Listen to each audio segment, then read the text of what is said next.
yaitu penelitian sosial.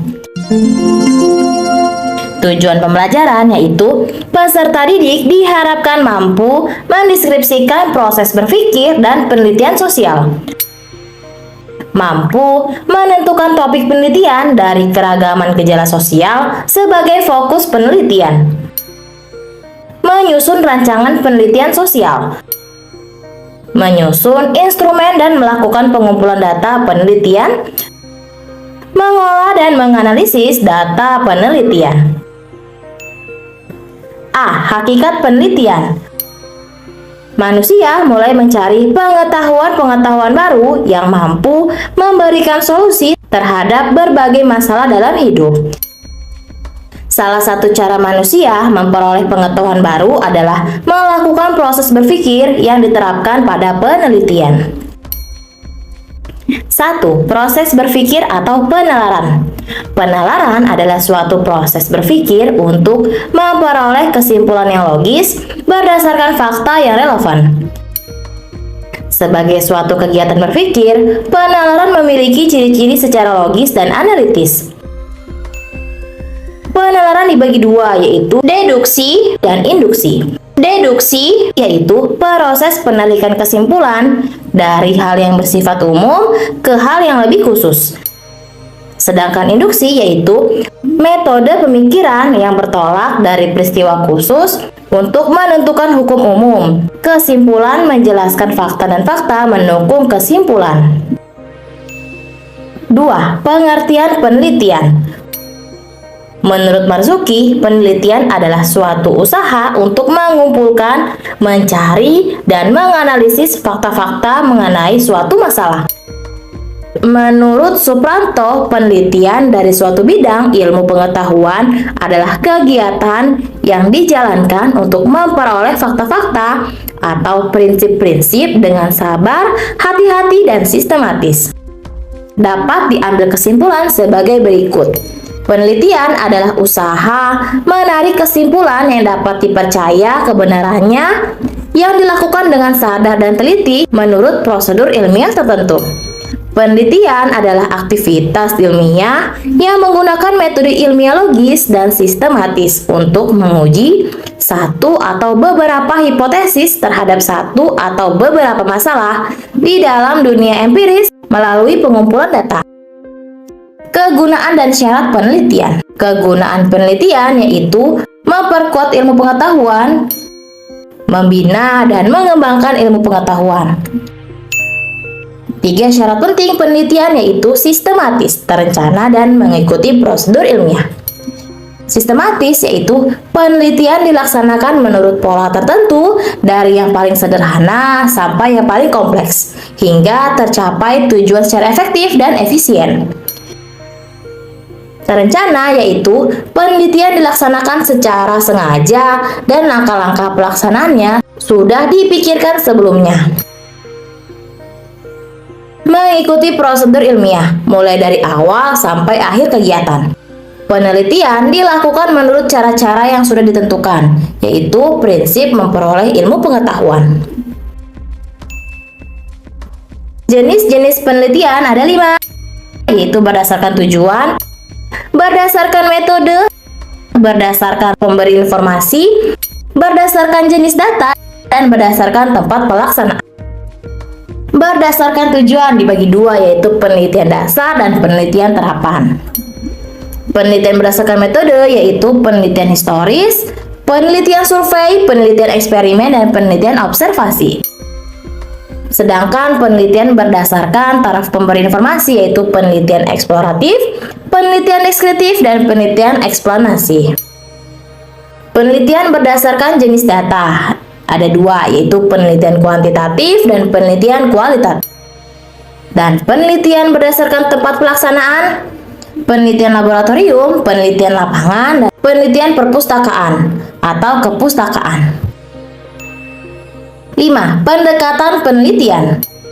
Pendekatan penelitian adalah metode atau cara yang akan dipakai dalam melaksanakan penelitian. Penentuan pendekatan sangat berpengaruh terhadap penentuan variabel atau objek penelitian, subjek penelitian, serta sumber peroleh data. Berikut tabel pendekatan penelitian.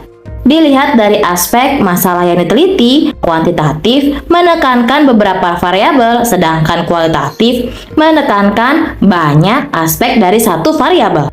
Aspek tujuan yaitu kuantitatif, menguji teori dan menegakkan fakta-fakta. Sedangkan kualitatif mengembangkan kepekaan konsep dan penggambaran realistis yang tidak tunggal. Objek yang diteliti. Kuantitatif, objek yang diteliti yaitu perilaku manusia dan fenomena alam. Sedangkan kualitatif, perilaku manusia dan proses kerja. Sampel pada kuantitatif yaitu besar, memiliki kelompok kontrol yang dipilih secara random dengan pertimbangan strata yang ada. Sedangkan kualitatif yaitu random sampling atau sampling acak. Metode pengumpulan. Kuantitatif menggunakan angket, wawancara, observasi, dan checklist. Sedangkan kualitatif lebih menekankan pada observasi dan wawancara. Bentuk data kuantitatif berupa angka atau data kualitatif yang diangkakan, sedangkan kualitatif yaitu kata-kata, kalimat, gambar, perilaku, replika, dan manuskripsi.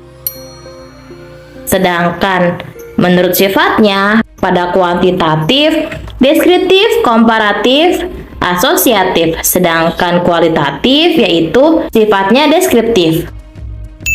Beberapa sikap yang diharapkan ada dalam seorang peneliti yaitu objektif, kompeten, dan faktual.